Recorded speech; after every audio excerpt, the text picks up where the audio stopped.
And good evening, ladies and gentlemen. Welcome inside the bubble. It is week number 6 of our Minnesota High School Hockey Highlight Show here at the Meta Sports League studio. Matt Harrington alongside Brandon Spratt. And Brandon, it's been a wild week of weather. Our schedule has been withered down quite a bit. Some teams have played some games, some haven't. It's been a chaotic week. It has, and obviously I'm sure most of you watching this have been affected by the multi-day winter storm that we've had. A lot of cancellations on Tuesday and Thursday nights, which are some of the biggest game nights of the week, but we still managed, and we still have a full menu of hockey highlights coming your way. We head out to Lakeville for a South Suburban border battle between Lakeville North and Lakeville South, and both teams off to a strong start here in boys hockey. Late in the first period, South on the 5-on-3, and they will cash in. Beautiful one-timer, and Tate Pritchard finishes it off. It's 1-0 Cougars. Early in the second, another Cougar power play, and guess who it is? Tate Pritchard once again on the goal. South leads 2-0. Later in the second, shorthanded breakaway here for Josh Wolf, and he finds the back of the net. Beautiful goal. Panthers right back in it, only down by 1. Under 10.5 to play in the second. Mad scramble out in front, and it's John Novak who cleans it up. South goes up 3-1. Power play for Lakeville North. They will take advantage late in the third to make things interesting on the goal from Griffin Kranz. South, though, adds an empty net. Tate Pritchard with the hat trick. They win 4-2. We stay in the South Suburban. Prairie Lake visiting Eastview. This game flexed into our hockey night in Minnesota on Tuesday night after some weather conditions. And we have Charlie Ortman with the goal. He steals it away from the Lakers to take a 1-0 lead for the Lightning. Just about a minute and a half later on the power play, Billy Downs buries it. Eastview 2-0. They dominated this second period, and it continues. That tipped in by Jordan Brothers. That an even strength goal. 3-0 Eastview. Lightning back on the power play. This from the point, and sweeping in the rebound is Tanner Kronberg. 4-0 Eastview, and then 3 minutes later, it's Logan Upgrand. Puck's going to come out up top. He snaps home a quick wrister past the goaltender Ben Mickett for Prairie Lake. 5 goals in the second, and it's 5-0 Eastview. Lakers would get one in the third here with Parker Boyce, but that's all they would get. Lightning win 5-1. We head out to St. Louis Park. Benilde St. Margaret's hosting Cretin-Derham Hall. All Catholic matchup here. Former section rivals as well. Late in the first, we're still scoreless. Max Anderson gets this one to squeeze through. Raiders go up 1-0 here, and a nice celebration as well as it gets past McElroy. In the second, Raiders on a 5-on-3, and they take advantage. Chuck Owens with the goal. Raiders now up 2-0 after that big goal. And once again, the Cretin-Derham Hall Raiders on the power play.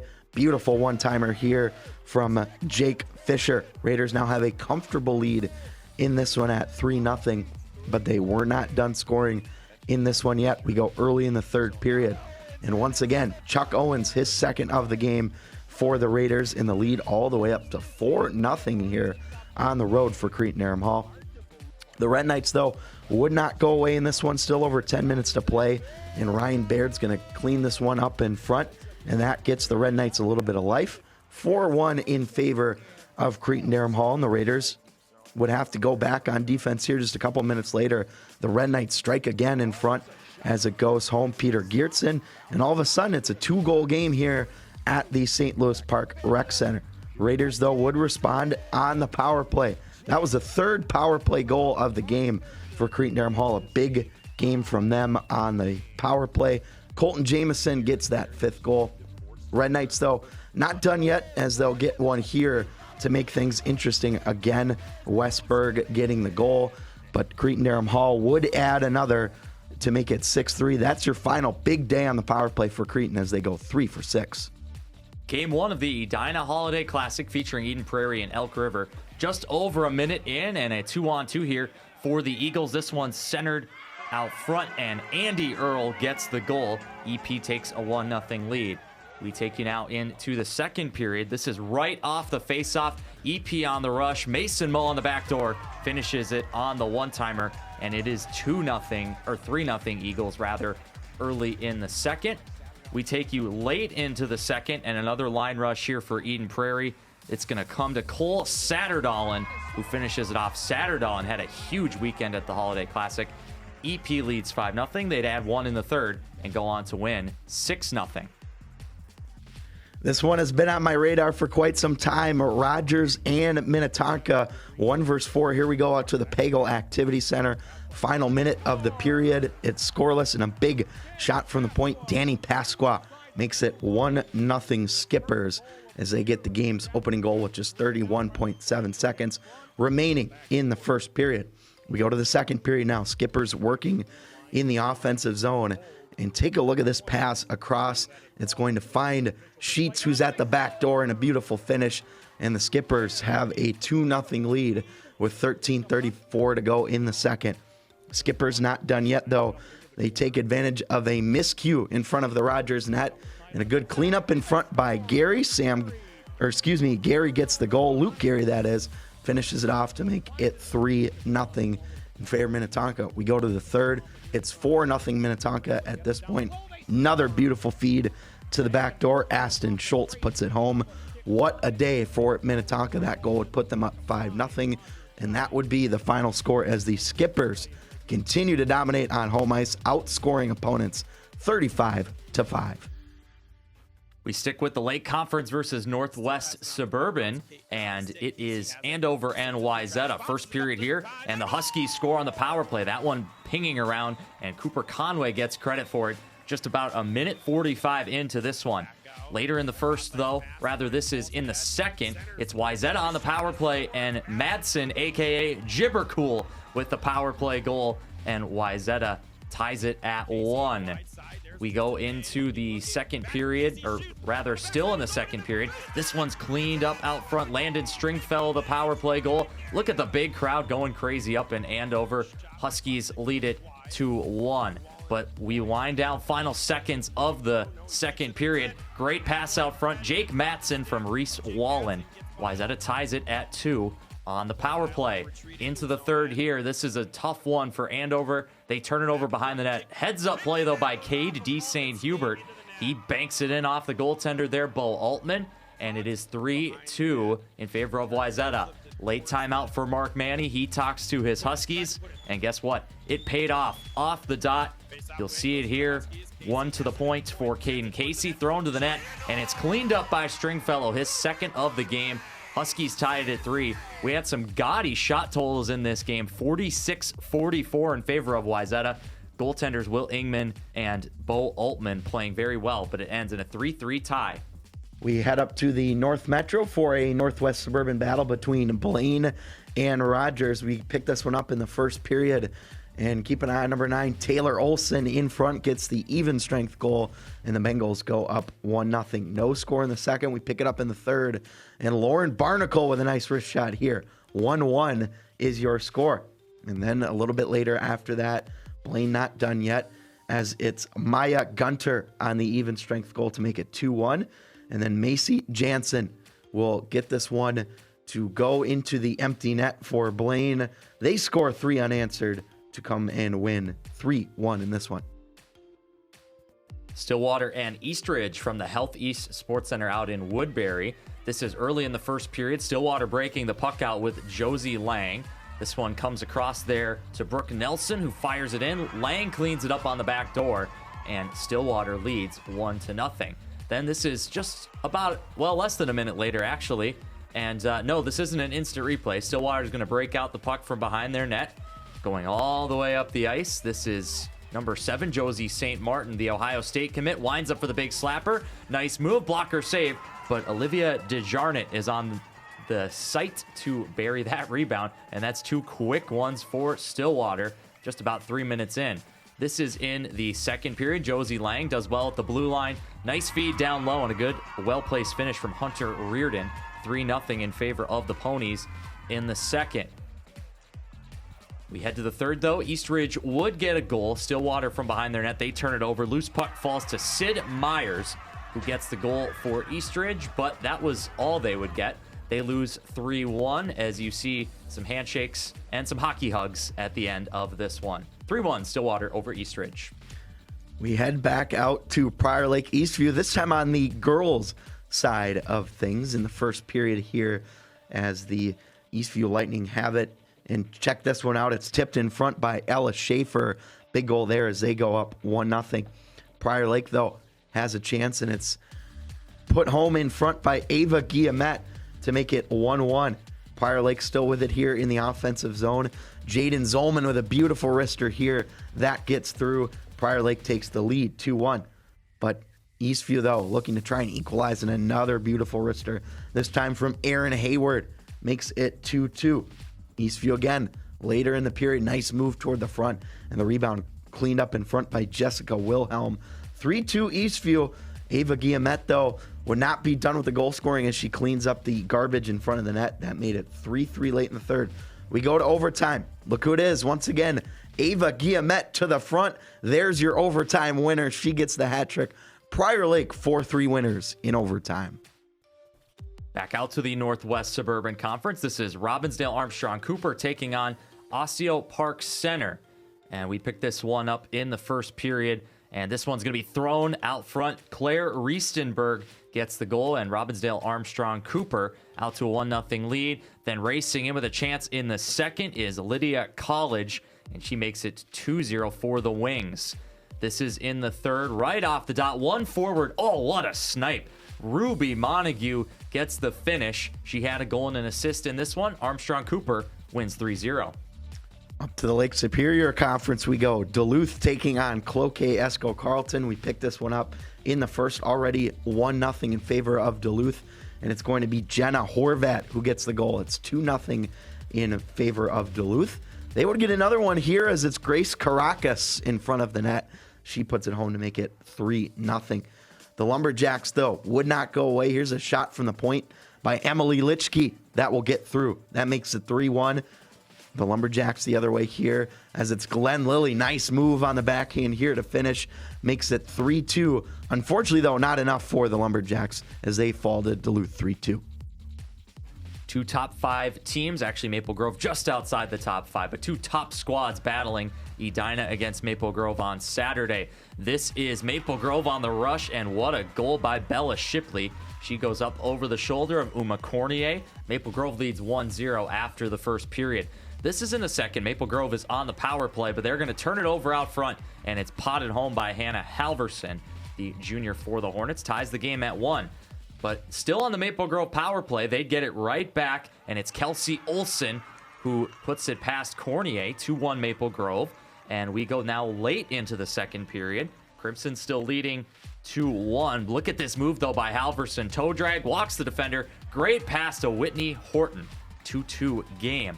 And this is right off the ensuing face-off in a 2-2 game. Wasn't tied for long as Tori Anderson carries the puck to the high slot, and she finds the back of the net. Tori Anderson, the sophomore defender, puts Edina up 3-2, and that is how this one would end. No goals in the third. Hornets outshoot Maple Grove 38-20 in the win on Saturday in Maple Grove, and they continue to cement their top 4 spot this season.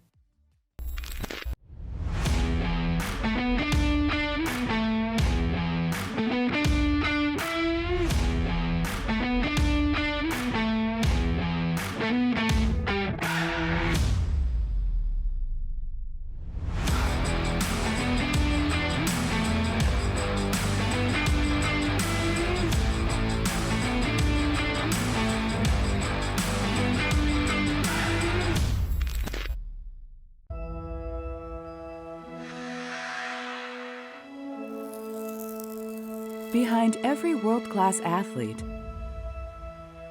there's a team who takes extra care to support them. At Affinity Plus, we take extra care with all your banking goals, from checking accounts to credit cards. Our biggest victory? Helping you win in the ways that matter most. Affinity Plus. Your college experience begins with your dream. Your time at St. Cloud State will uniquely be your own, but your journey will be guided by our community. Be you. Be bold. Be a Husky.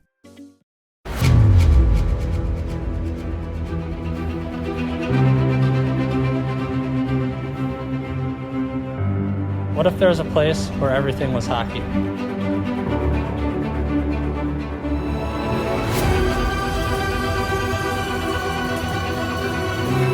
Funny can skate. Here comes Steves in on goal, all alone. In Minnesota, there is. Scores!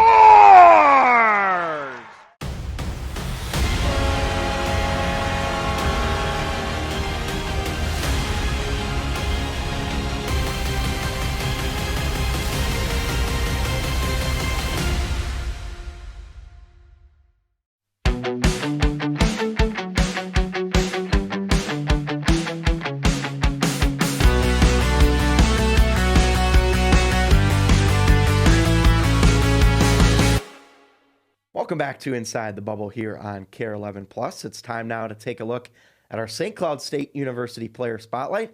This week we head to the Metro West Conference and catch up with junior forward for the Chanhassen Storm, Tyler Smith.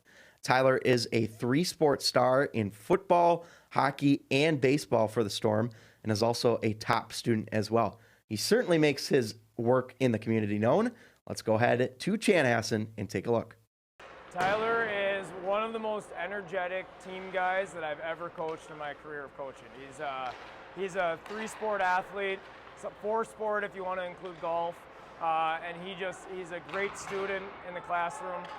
Most of all, from what I see, is he's just a locker room guy, and guys rally around him. He's got great energy on and off the ice, and the coaches just love his energy. I mean, I've always grown up with it, and I've always played them. And it's fun with being with my buddies and stuff, and making good friends and competing obviously at high level. So it's just great. I love playing sports all around. Yeah, I think he loves competing. I think that's what it really is. He loves any drill that we do in practice, but when we get to a small area drill or any type of competition, he just thrives in it. Any big game where it's going to be something where he knows he can play a little bit physical, maybe he's a little bit of an underdog or on a team that's an underdog, that's when he's at his best. Academically, he is, I don't know if he's an official 4.0 student, but if he's not, he's very, very close. I feel like my parents brought me up always trying to get good grades and give me a really high standard in that aspect, and with high grades and comes more responsibility for me, so I've always been getting pretty good grades, I'd say, for myself with a 3.9 and 3.95 or whatever it is, and just getting your stuff done at home and in school, it helps me here too as well. It's a big mental game, and when my head's clear and I don't have to worry about school and any of that stuff, then I can come out here and perform my best, really. A lot of people don't know it because of kind of his goofy, energetic nature and how good of an athlete he is, but he's a guy that knows how to work on the details on and off the ice, and it carries over into both. Right now I'm trying to, if sports doesn't work out, which I think it will in college, but I'm going to try and pursue some medical field with children, maybe a pediatrician or something like that, because I'm pretty good with kids, and I mean, I'm pretty interested in medicine, so it's kind of both ways there. And then I come out to practices with the little guys and help them sometimes, and I don't know, I just love being around them. I'm a kid, I kind of relate to them a lot. Sometimes I can be dumb, just funny, so I relate to them. I love to coach them up and stuff like that. Yeah, so as a coach, you want your team and your players to really be team-first guys. It's really hard when everybody wants to go on to the next level, but being able to sacrifice that for the betterment of the team is really what we want to see. We know that there's a way to do both, and Tyler's the guy that's able to embody that. He makes his line mates better, whether he's on a line with guys that are committed to a Division I school, or whether he's on a line with guys that played JV last year. He knows how to make his teammates better, and that is noticeable by colleges, junior programs. That's what they want to see, and it helps make the team better. I mean, this is what we live for. Like, if you come out here, Minnesota hockey is the best around. Like, Minnesota is just a special place. I mean, obviously we all have dreams to go to X. We've been dreaming since we were a kid to go there. We watched YouTube videos. We've been to the X, and we've just, we want to be in that situation. And when we're putting, us playing Tonka, that electric environment just really gets us a little hype that we have, and beating them too. We know we have a chance to get there this year, so we make it count. On this week's Coach's Corner, we had a chance to catch up with Ben Gustafson, head coach of the Elk River Zimmerman Elks boys hockey program. Coach Gustafson is entering his 7th season with the Elks and approaching 100 wins. Let's head out to Braemar with the scoop. We're ice side here at the Edina Holiday Classic. It's an institution, really, for high school hockey. Ben Gustafson, head coach of the Elk River Elks, embarking upon his 100th career win, 7 years, right? Seven, is this year number 8? Year number 7. Year number 7, that's impressive. So you've been racking them up. I think you're at the recording of this, you're probably 4 away. Yeah. So, I mean, those are little milestones. Look at guys like Lee Smith and Paulie and Randolph. The 100s turned into 200s. It's about longevity. Yeah, it's been a blessing. I grew up, born and raised in Elk River, played my youth hockey in Elk River, played my high school hockey in Elk River. Was able to win a state championship in 2001 with, my best friends that I grew up playing hockey with. Went on to play college hockey at Hamline University for 4 years and got my teaching degree. And to be able to come back and to teach and to coach, both hockey and football in the town you grow up in is something that I'm really proud of and something that I'm very grateful for as well. How much does it help you as a teacher from a schedule perspective? Summers off, ability to do STP the way you want to, but then you see the kids. Yeah, I think it's so important. And when you think about assistant coaches as well, if they're not teachers in the district or in another district, it's hard to find assistant coaches with a flexible job to be able to come to a practice at 2:30, because a normal 9-to-5 job, doesn't allow that. But like you said, to be able to be around the kids on a daily basis and to interact with them outside of the rink or off the football field it's really cool to build those relationships with them, interact with them in a school setting. And ultimately, as a high school hockey coach, you're a teacher. You're teaching kids not only, the game of hockey, but, how to be better people and to go out and be successful in the real world, too. So we've talked a little bit about Tony Sarsland. Obviously, you played for him, and he's a legend in the coaching industry in that upper echelon of wins, obviously, with all the things he's done at Elk River. Are there things from him that you have put into the game that you think is important? And then are there things that maybe you say, maybe I'd do that a little differently? I have the utmost respect for Coach Sarsland, and I was fortunate enough to play for him and to coach alongside him. And, the 3 things that he always preached on a daily basis was attitude, effort, and discipline. And those are 3 things that are the foundation of our program to this day. I learned so much from him, and a lot of the things that I've learned from him, I try to preach every single day to our kids. What's the one thing that you have taken from coaching that might be different that you wouldn't have thought as a player? I think just like how important it is to the work ethic piece of it. And I think kids nowadays, there's so many opportunities for kids outside of the high school season. Right. They're playing in the fall, they're playing in the summer, they're playing it's a year-round deal now. And I think kids, sometimes maybe take it for granted, the 4 or 5 months you have from November to March and how special it really is. With all the other things that they have going on, and at the end of the day, you're training and you're doing your best to get better ultimately from November to March. And I just hope kids realize how fast it goes, how special high school hockey is in Minnesota. Games like we're playing tonight in the Braemar Classic with Edina, it's not every team gets to do that, and it's a privilege. And I just, hope the kids realize how special it is. They say good things come to those who wait. But greatness, that's a different beast. It doesn't come when it's called. It won't wander up to those who do nothing. You have to bait it with the sweat you leave on the ice. You gotta push through the pain, smile through every ache, and suffer every shift.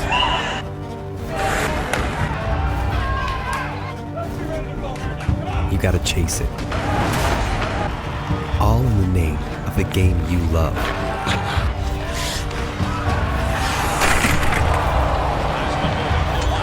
Because greatness comes to those who take it.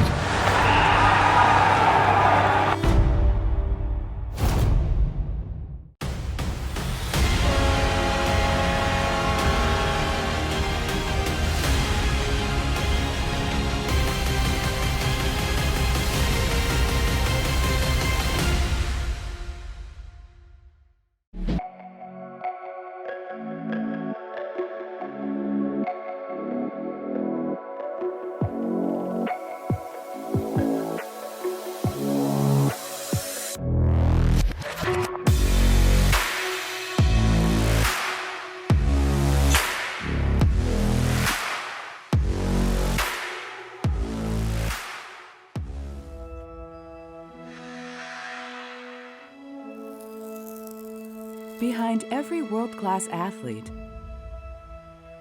there's a team who takes extra care to support them.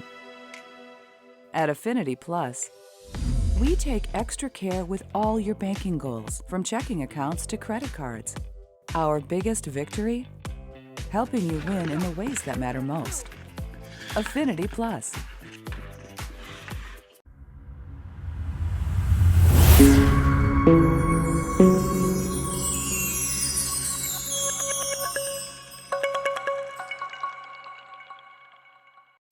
And now time to take a look at our KARE 11 top 11s for the week leading into Christmas. We'll start with girls AA, where we have status quo in the top 4, Gentry, Andover, Minnetonka, Edina.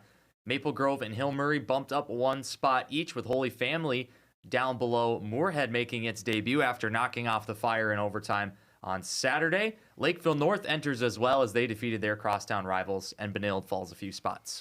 Yeah, this is a pretty solid list, I would say, Brandon. Our committee did a good job this week, I think. And Gentry hasn't done anything to knock them off the number 1 spots. And I think Moorhead, nice to see them come in at number 7. They've had a very difficult schedule, and they've played it very well. So I've been impressed with them. And, of course, Lakeville North had a 4-0 shutout over Lakeville South. So they've been very impressive as well. And we will have some changes on the single A side as we'll take a look at those now. Warroad keeps the top spot. And Holy Angels up to 2. They defeated Orono. That's a huge win for the Stars. Could matter come section seeding time as well. Crookston will remain at 4. Not a ton of changes here. We do see a couple teams in Dodge County and Simley entering. And guess what, Matt? They go head-to-head on Tuesday. Yeah, that one's going to be a fun one. And you see Dodge County, much to the delight of the Dodge County faithful, they come in at number 8. Simley 7-3-1. Again, they've played a tough schedule as well, but deserving of that number 11 spot. And again, Warroad, I think, is the clear number 1 team.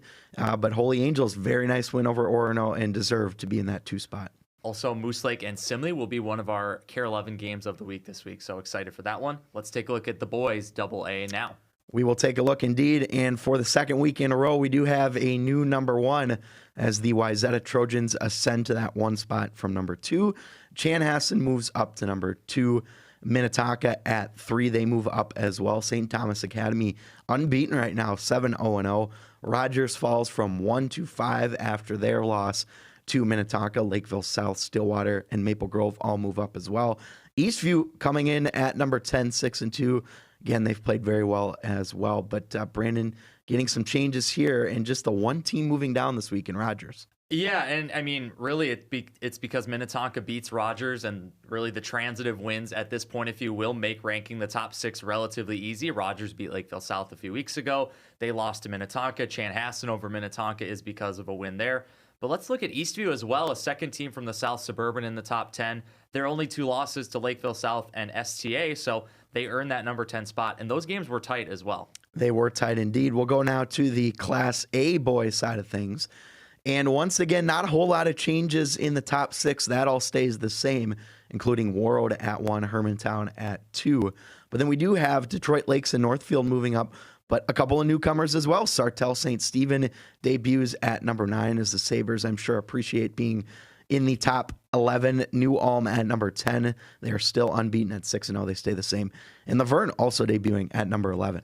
Yeah, good to see Laverne in there. They joined their girls program that's been in our top 11 most of the season. How about the Sabres of Sartell St. Stephen? A couple good results for them gets them up to number 9. But mostly status quo. It's kind of been that way for a couple weeks here in single A, other than Hermantown dropping down to 2 after their tie. Obviously, we'll have plenty to sort out from the holiday tournaments coming up.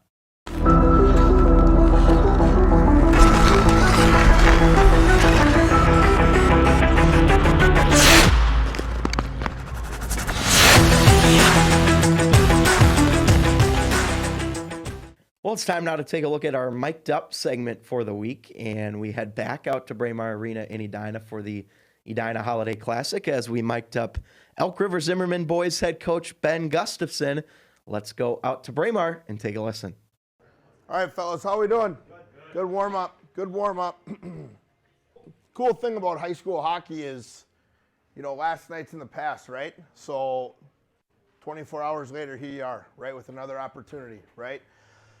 A great opportunity for us to play a really good hockey team in their own rink. We need complete buy-in from every single guy in here, okay? Complete buy-in.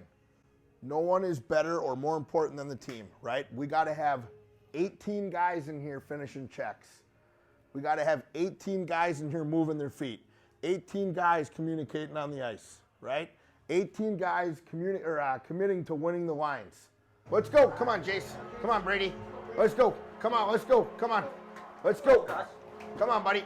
Come on, Blake. Be a leader, buddy. Come on, CD. Let's go. Come on. Have fun. Hey, can you hear me? Yeah. Look at me. Look at me. Have fun. Have fun. This is what high school hockey's all about, right? Enjoy the moment.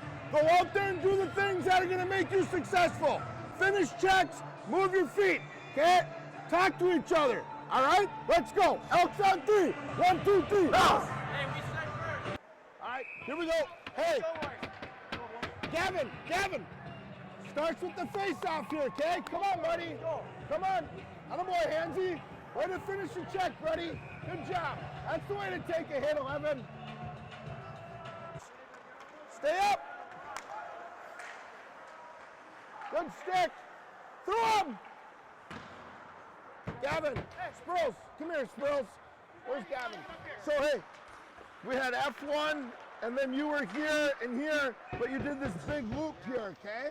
Remember, we're staying right here, okay? All right, stay right there, okay? Just play, stay above it, all right? Should I have gone to that guy or do that one? Eat it, Brady, eat it! Ready? Good eat. Whistle! Need a whistle! Whistle! Whistle!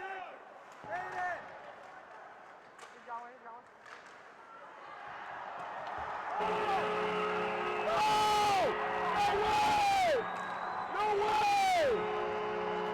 That's not in! Hey, heads up. Hey!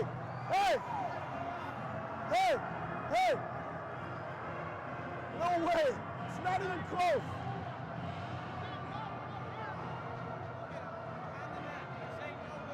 Hey! It's not, you can't call that from the top of the circle. I was at the top of the circle. Yes, you were. Hey, it's not even close. First of all, you're not going to question my position. It's right there. Second of all, don't yell at me. Third of all, it's a goal. Don't yell at you. Come on, let's go. Come on, let's go.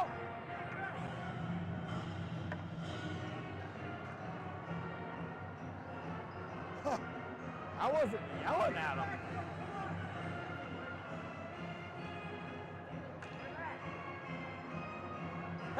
Hey, we got to go to work here. We got to go to work, Red. Come on, Red. Time now to take a look at our top 5 upcoming network games of the week. We're going to start things out on the girls' side of things here today. And Brandon, it's a little bit of a condensed week, of course, with the Christmas holiday coming up on next weekend. But we go all over the state here. Lake Conference, Suburban East, Lake Superior Conference. We're getting a taste all across the state of Minnesota. Yeah, and several section matchups in there as well. You look at Moose Lake, Hibbing Chisholm, Duluth, and Grand Rapids Greenway. Specifically looking at the Rebels, they will be looking to build some momentum into Hockey Nights in Minnesota, game of the week coming up later in the week for them.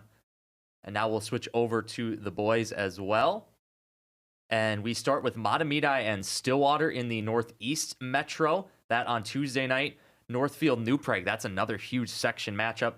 Eden Prairie and Wayzata on the 21st, so a rare Wednesday tilt there. Bemidji and Roseau battle for section places in Section 8, and then Hill Murray at Benilde St. Margaret's as well. What do you think of these, Matt? Yeah, very good matchups again here, Brandon. I like Matamidi Stillwater, that Class A and AA matchup. I think the Zephyrs are certainly give the Ponies all that they can handle in that one. Northfield at New Prague, maybe an underrated Class A game there, certainly to keep an eye on. But then, of course, you have Eden Prairie, Wayzata, Lake Conference foes going at it, Hill Murray, Benilde St. Margaret's, Bemidji, Roseau. All sorts of great action, of course, available with your season pass here on mnhockey.tv.